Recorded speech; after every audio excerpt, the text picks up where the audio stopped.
Just pulled up to the house. Don't feel like getting out. Hey squaddies, good morning, good afternoon, and good evening whenever you're listening or watching. Hello. Be sure to check out memberships. And if you have time, check out my Amazon storefront, which features the exact or budget-friendly looks from our girl, Megan, the Duchess of Sussex. Thanks. The Duke of Sussex U.S. visa application should remain private, a judge has ruled. A lawsuit from the Conservative Heritage Foundation sought to compel the government to release the records to show whether the drug was disclosed.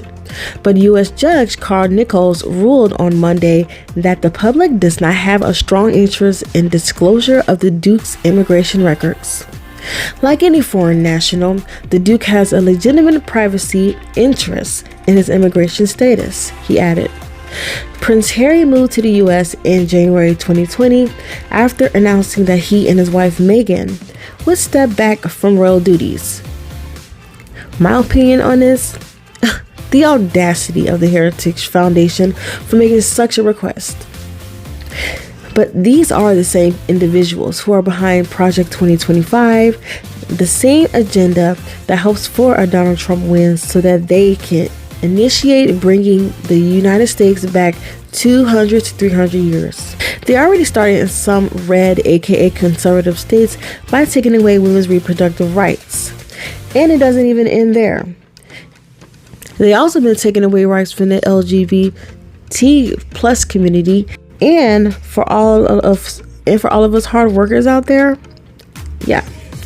And if you're working and so happens to be working overtime, they will have the right to not even pay you for that time. I kid you not.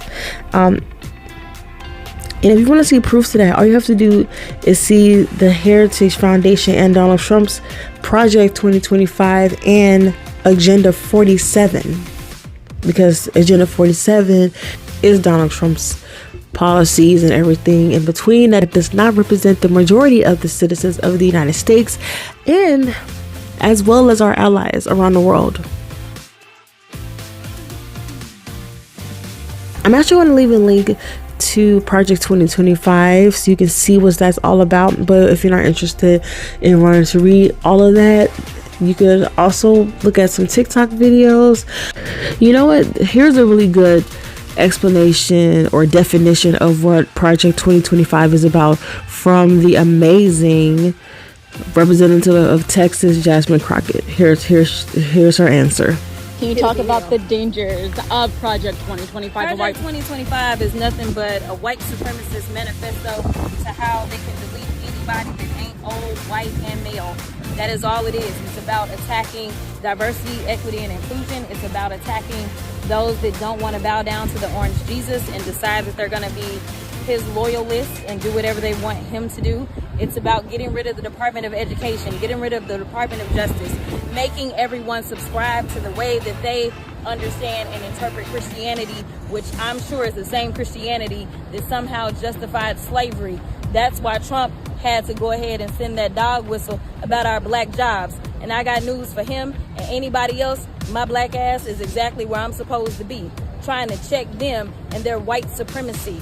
So essentially what it is to destroy us and to destroy democracy. It also looks at consolidating power in the hands of the president. This is what we already see happening when we look at what the Supreme Court did when they decided that they were going to crown him King Trump and give him immunity that has never been warranted or given in this country. Warrants immunity that would allow him to literally kill somebody and get away with it. So that's Project 2025 in a nutshell. And don't forget your grannies and your aunties, because they're trying to take your Medicaid, Social Security, and Medicare. And in case YouTube does that weird copyright claim thing, if I have to delete this clip, don't worry, I'm going to have a link to that exact video in my description box so that you can be able to watch it or download it, because I think TikTok has a way for you to download, well, not all videos, but most videos you'll be able to download for yourself. All right, let's get back to the podcast about Harry. What this was about, and I got distracted by the horrible Heritage Project. And that's another thing. Like, they like to just waste our tax dollars on BS investigations like this. So, yeah. Anyhow. And as for Prince Harry, I'm just so happy for him. As an American, privacy is incredibly important, and nobody has the right to invade it. It's our right. I'm pretty sure all of you out there who are not from the US understand how important privacy is as well. So, I mean, you get where I'm coming from, right? Of course you do.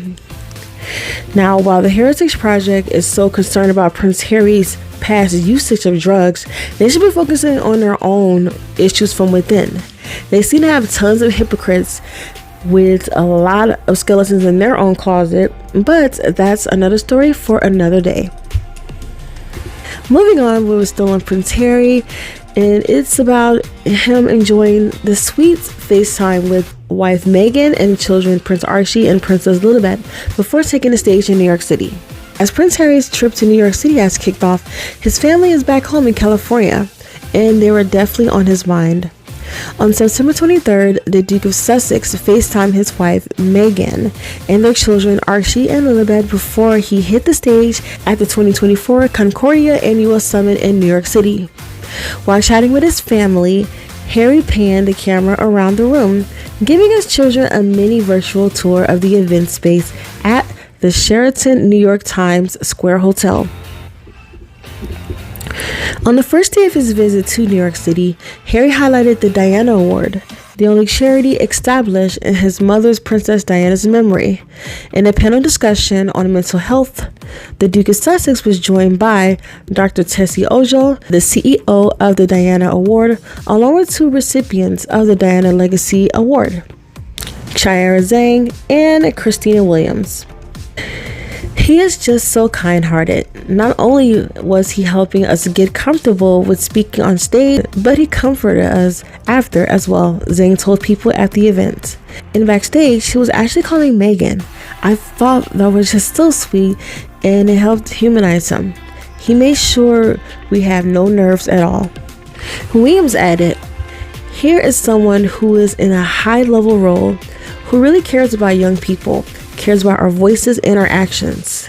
They say you never want to meet your heroes, but I met someone who I admire, and I am leaving the experience still maintaining that admiration, or even more admiration, to know that he really cares about the causes that he represents." Here's what Prince Harry had to say to the young people. Younger generation are not putting too much pressure on you guys. You are what give me hope. The courage that you have gives me hope, because every single one of us need courage in order to really move the dial and create positive change in today's world, probably more so now than ever. So thank you to you guys for giving me and probably a lot of other people in this room hope, and now we need to listen, constantly listen, and then act on the advice and the vision that you have, because otherwise it's your future that's being stolen from you, and that is unacceptable. Amazing. Thank you. Amazing. The Diana Award panel was one of the first of many stops for the Duke of Sussex during his trip to NYC. He undertook an engagement with the Halo Trust later in the day on September 23rd, a patronage his late mother was closely associated with before her death in 1997. Senator Coons of Delaware gave Prince Harry his flowers during his speech at the Halo Awards. Take a listen. It is indeed a good afternoon and such a blessing and joy to be with you. Prince Harry, thank you for your leadership, for your heart, for your vision, for sustaining the legacy of your mother, and for inspiring a whole new generation around the world to be engaged in this critical work against the scourge of landmines. Prince Harry even attended a dinner for the World Health Organization on violence against children and its impact on mental health in New York City, where the president of the organization gave Harry a shout out on his social media. He even got a hug from the Queen of Belgium. Prince Harry is out here looking like King Harry while making an impact to the world.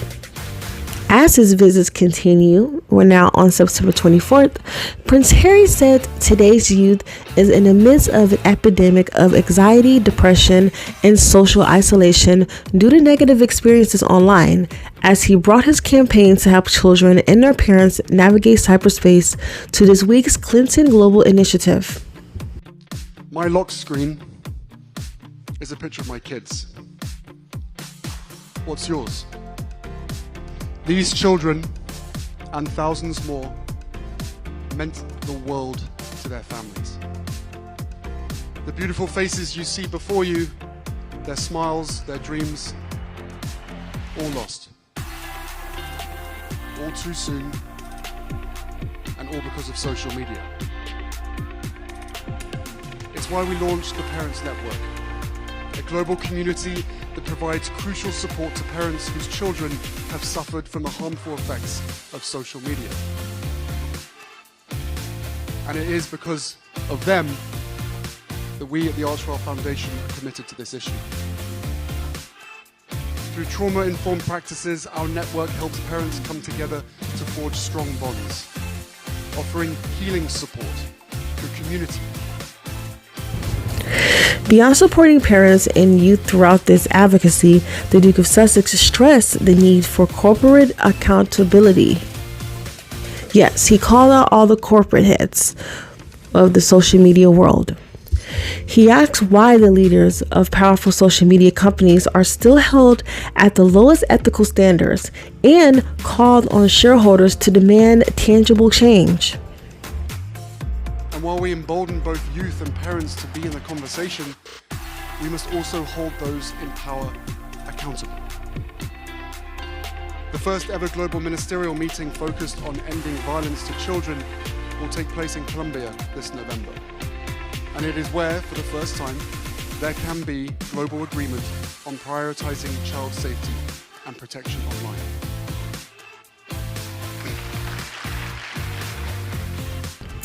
Harry's busy trip to New York continues with an engagement supporting an African country he's been connected with for over 20 years. The Duke of Sussex joined Queen Msenate Mohato Sesu of Lesotho at the United Nations on September 24th, where he spoke about the work he's done in the country and his deep appreciation for it. The Queen of Lesotho is the sister-in-law to Prince Sesu of Lesotho, whom Prince Harry co-founded the charity Sentabale with back in 2006 to help children and young people affected by poverty, inequality, and HIV and AIDS in both Lesotho and Botswana. Your Majesty, ladies and gentlemen, distinguished guests and friends, the rest of the speech I will do.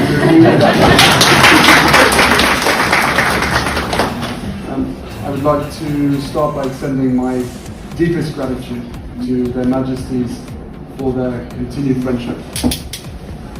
The Lesotho royal family, as well as Lesotho itself, has been a pillar of strength for me over the last 20 years, welcoming me with open arms and such kindness. The beautiful mountain kingdom feels like a home away from home. That friendship has only grown stronger as we've worked together to tackle some of the most pressing challenges facing the Lesotho people and the wider world. It all began 2 decades ago, when my dear friend Prince Sesu first gave me a tour of your special country. I was struck by the strength and courage of your people amidst the immense challenges they faced, and particularly the children. Because of that experience, the people I met and what I was exposed to, 2 years later we created Sentabale, which means forget-me-not in Sesotho. The charity was founded in honor of our mothers and symbolizes our pledge to always remember and advocate for the most vulnerable among us. Our mission at Sentabale is simple, yet incredibly important. To help vulnerable children and young people across Lesotho and Botswana. Continuing his wide range remarks, which touched on HIV awareness and gender-based violence, Prince Harry said, good mental health, mental fitness is not a luxury. It is a necessity for every single one of us. A safer world is possible, and together we can and will make it happen. Now moving on to Harry's busy New York City trip, it spotlights many causes close to his heart, including his work with the environmental tourism initiative Travelist, which is celebrating its milestone anniversary. 5 years. Yes, Prince Harry founded Travelist 5 years ago, back in 2019, when he was still a working royal.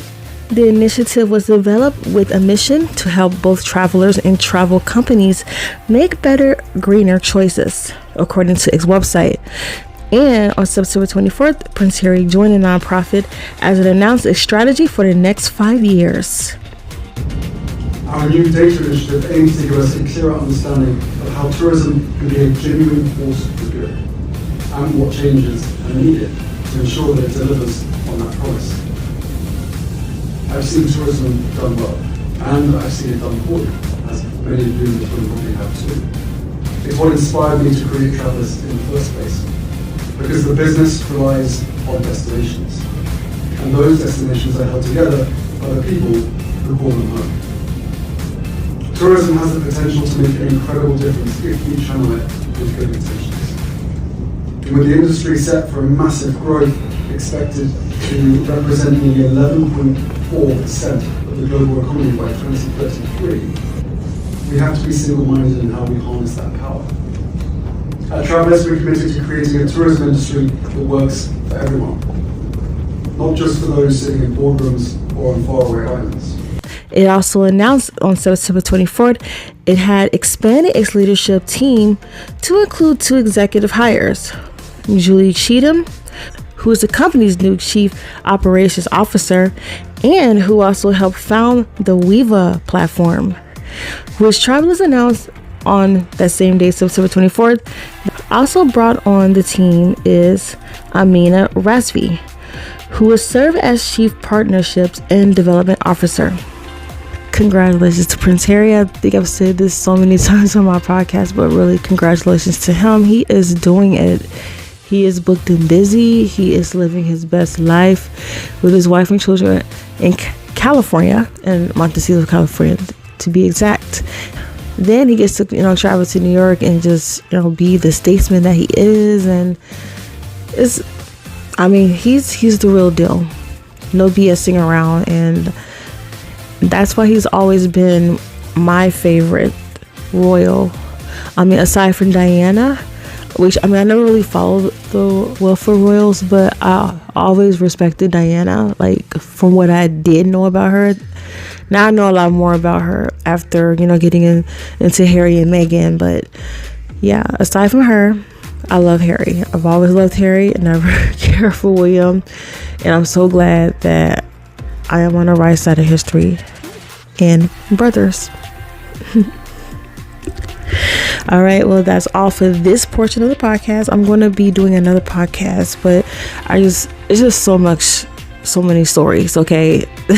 and we're going to get into the 20-minute mark with the What for Real skit. So yeah, we have a What for Real skit coming up after this. So let's get to it now. Hit it, Horse Miller. This podcast is sponsored by Homest, where the breeze will lead you onto the lap of your very own married middle-aged father of 2. Buy it at your local staff fora or at an available Amazon storefront today. Hey,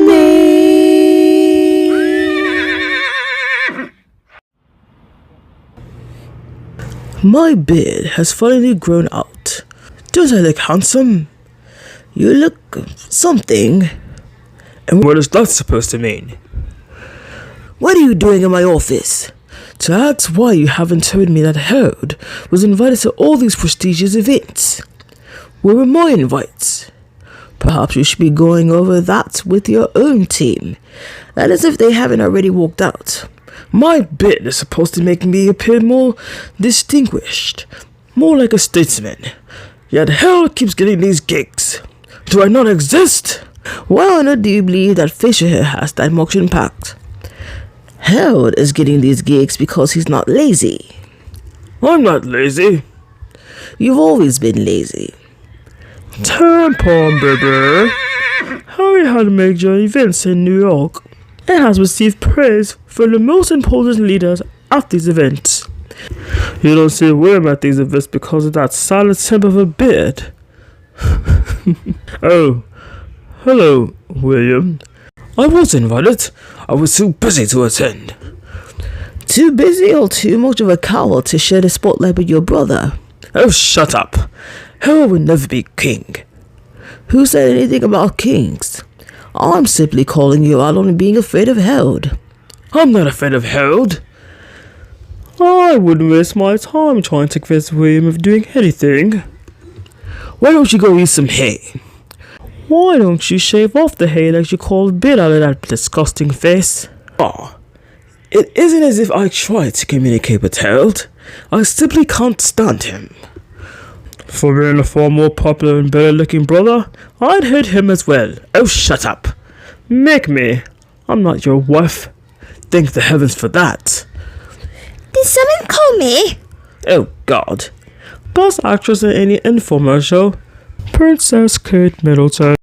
Yes. Will's organism really made all non-existent romancing real. I couldn't stand touching you. Likewise, Polly. And that still isn't enough for the separation and divorce settlements? I need more. I've given you everything. And I'm not done yet. Well, I am. Now, all of you, out of my office, at once. And that's all for this podcast. And may your days be filled with blue skies, sunshines, with positive vibes. I'd like to thank you for watching. Don't forget to like, comment, share, and subscribe, and hit that bell. Also, join the membership, as well as my Amazon storefront, and you can follow me on TikTok. My name is Deanna, and you're watching Thriving with the Narcissist. I'll talk to you soon.